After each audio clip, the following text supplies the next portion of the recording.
We've been conditioned to approach the world as individuals, instinctively viewing it through our own eyes with independent bodies that are capable of doing as we please. In theory. You could, for instance, shout, "I am the funky chicken," and run away from your computer right now. But you won't. We live in a world that promotes choice and individual responsibility. You can be whomever you want. Anything can be achieved if you put your mind to it. We have mantras like, take responsibility for your actions. You do you. Live your truth. Yet, despite our focus on individual decisions, our lives are always both shared and they are social. They are in some way structured by the influence of people around us, by the patterns of living created by the actions of other individuals. Humans, you see, are social animals. We share our lives with others in ways that produce distinct patterns that are not essential to our bodies.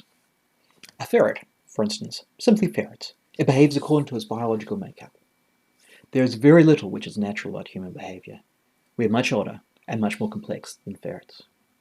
We take our sense of self from our environment.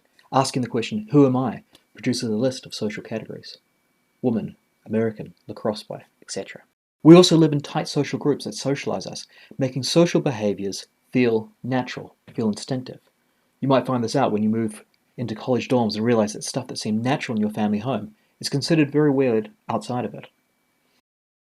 We are also reliant on each other for our material needs.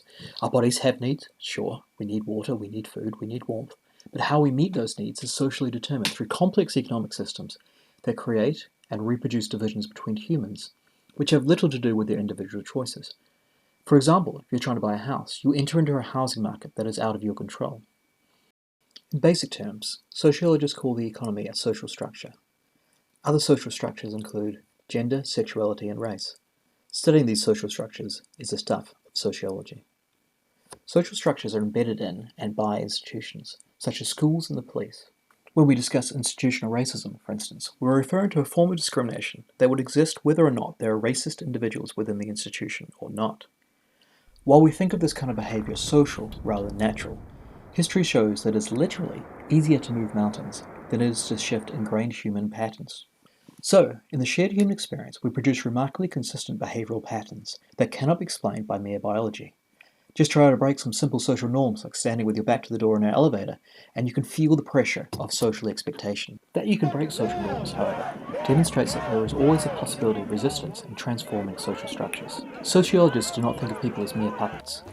Nonetheless, the amount of freedom, what sociologists call agency, is often determined by our social circumstances. Think about the restrictions faced by the poor, by women, or just someone with no sense of fashion. The fundamental commitment of sociologists is that the individual cannot be understood outside of a social context, even if individuals can transform the social influences around them. So, what exactly is sociology? There are a wide range of definitions, depending on the kind of sociology you practice. American sociology, for instance, is very different from European sociology. Anthony Giddens, perhaps the most prominent of British sociologists, defines sociology as the study of human social life, groups, and societies is a dazzling and compelling enterprise, having as a subject matter our own behavior as social beings. The scope of sociology is extremely wide, ranging from the analysis of passing encounters between individuals in the street up to the investigation of worldwide social processes. Now, our friend Giddens needs to chill out a little bit with dazzling, but he is right that the most compelling bit of sociology is that it's not an abstract or experimental exercise, but the study of the world in which we are embedded. Put simply, sociology is the study of our shared and social life. We ask questions like, to what extent is social behavior natural or socially determined? For example, do gender roles in which women feature far more often in administrative positions than men stem from differences in our bodies or from a patriarchal society? What influences the development of patterns, these social structures in human behavior? We look at institutions, cultures, groups, and social norms. What power do we have to influence social structures? And we also look at social conflict, divisions, power, and individual agencies. Finally, what sociological approaches are there for understanding these questions? Here we look at different theories and different methodologies. So, as tends to happen in sociology, lots of questions. To get started, we might reduce them to one. If we are free to do what we like, why do we do as others do?